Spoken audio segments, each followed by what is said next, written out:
Olá, vamos mergulhar direto na nossa análise estruturada de hoje. O foco é o fascinante e complexo capítulo 23 do livro Evolução em Dois Mundos. A ideia aqui é destrinchar com total neutralidade essa estrutura espiritual tão específica proposta pelo texto. É uma verdadeira imersão para entender como a fonte descreve nos mínimos detalhes a chamada fisiologia do além. Para começar, vale a pena refletir sobre essa pergunta intrigante que o próprio texto traz: como a transformação biológica de um inseto pode ajudar a explicar a vida após a morte. É exatamente assim que o autor estabelece a primeira grande analogia: pegar a metamorfose de uma lagarta, algo tão físico e tangível da nossa biologia, e usar como um espelho para a transição do espírito após o desencarne. Dá bastante o que pensar logo de cara, não é? Seção 1. A metamorfose da morte. É aqui que o texto original usa essa metáfora biológica profunda para descrever a reconfiguração do corpo espiritual. A base para essa ideia vem de um processo real na natureza, dividido na fonte em 3 passos bem literais. Primeiro, temos a histólise. É quando o inseto passa por alterações drásticas, principalmente nos músculos e no sistema digestivo. Depois vem o retorno embrionário, onde órgãos que já estavam formados simplesmente regridem para um estado primordial. E, por fim, a histogênese. As células se segmentam para formar um inseto adulto, agora com novos recursos prontíneos para o voo. O texto faz um mapeamento exato desse processo biológico para sugerir que o espírito passa por algo super parecido ao deixar as amarras físicas para trás. E o que realmente chama a atenção nessa parte é o contraste direto que os autores fazem entre o corpo físico e o corpo espiritual. Se a gente parar para pensar, o corpo físico está irremediavelmente preso aos problemas de estrutura, totalmente sujeito à resistência e à gravidade da Terra. Mas o corpo espiritual? Bom, ele ressurge dessa metamorfose encontrando um campo de equilíbrio totalmente novo. Ele ganha um potencial de movimento impressionante, impulsionado só pelo pensamento contínuo e pela atração. É como se libertar de uma vez por todas daquelas resistências pesadas do nosso dia a dia material. Vamos para a seção 2, a mente como gerência. Agora o foco muda para entender como o comando central opera toda essa nova estrutura. A obra traz uma citação muito visual. Olha só. Uma fábrica de largas proporções em que a gerência unificada supervisiona e comanda centenas de máquinas. Essa é a resposta direta do texto para uma dúvida clássica: como uma mente individual opera um corpo cheio de células microscópicas que têm vida própria? A analogia é simples e genial. Podemos imaginar uma gigantesca indústria corporativa onde cada setor obedece a um comando central para funcionar perfeitamente. Então, o ponto crucial aqui é entender a mente, dentro dessa visão específica, exatamente como esse sistema unificado de gerenciamento. Mesmo que cada célula do corpo espiritual tenha sua própria vitalidade independente, a mente atua como a diretoria executiva. É ela quem comanda essas centenas de máquinas, cada uma com seus implementos únicos, garantindo que todas as peças do trabalho caminhem juntas para os objetivos determinados por aquela individualidade.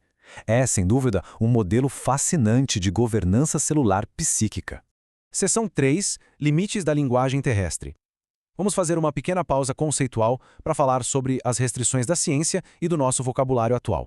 O próprio texto admite uma limitação crítica da nossa época e aponta coisas que ainda não podemos responder com certeza absoluta, simplesmente por falta de palavras adequadas. Primeiro, temos a mecânica do pensamento, que envolveria as mudanças de cor, densidade, forma e locomoção do próprio corpo espiritual. Segundo, as lesões espirituais, como compressões e escoriações. Pelo conceito de relatividade do livro, elas ocorreriam nas mesmas condições das lesões físicas, mas não temos termos para classificar isso direito. E por fim, a ciência ontogenética, que envolve os mistérios da plasmocinese celular e a formação dos centros vitais. A justificativa da obra é que no plano físico, o foco no trabalho material é tão grande que ainda não é possível identificar completamente esse reino de raios, fluidos e energias.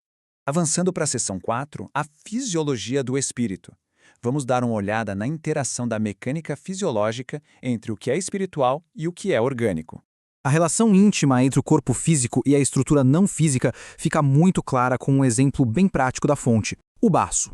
Enquanto o baço físico pode ser removido, ou seja, extirpado cirurgicamente, sem que isso encerre a vida orgânica, a obra afirma categoricamente que o centro esplênico espiritual correspondente não acaba ali. Ele não é anulado por essa cirurgia. Ele continua existindo e funcionando, só que de forma mais imperfeita no campo somático. Basicamente, ele se interliga a outras fontes de formação sanguínea no sistema hematopoiético, mantendo aquela articulação importantíssima entre mente e corpo. É uma sobreposição fantástica de anatomias.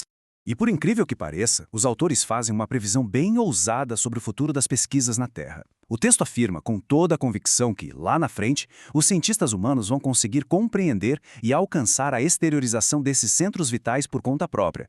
E como fariam isso? Associando o conhecimento magnético que já temos à sublimação espiritual. A fonte faz um paralelo dizendo que isso vai acontecer da mesma forma que a ciência já atingiu noções concretas no campo da regressão de memória e na exteriorização da sensibilidade. O material projeta um futuro onde a ciência acadêmica e os conceitos espirituais vão andar de mãos dadas.